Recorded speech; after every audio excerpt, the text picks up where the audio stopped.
Ah, mənim gözəl kəkliyim. Sənin səsini eşitdim. Dərhal bura gəldim. Sən burdasan?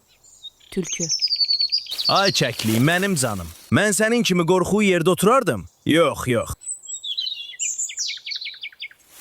Mən sənə bir xoş xəbər gətirmişəm. Meşə padşahımız böyük qərar verib. Nə qərar? Bu gündən etibarən bütün meşə sakinləri barışıq elan edirlər. Oh, nə gözəl qərar. Mən illərdir bu xəbəri gözləyirdim. İndi qorxmadan yerə enə bilərsən. Sən mənim doğma bacım kimisən. Bu xəbərin şərəfinə mən oxumalıyam. Bəli, bəli, oxu canım. Sənin səsin əvəzsizdir. Nəğmənə qulaq asmağa tələsirəm. Tülkü, mənim oxumaq üçün bir adətim var, bilirsən. Nə adət, ay kəklik, Mən tezdir. gözlərimi yumub oxuyuram. Oxumağın ləzzəti o zaman artır.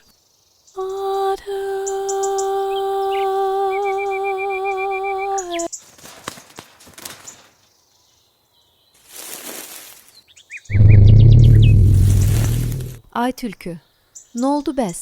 Barışıq qərarı nə oldu?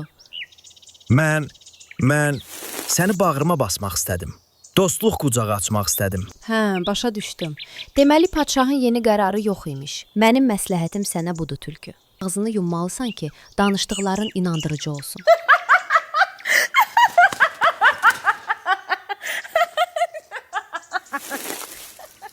Eybi yox kəklik.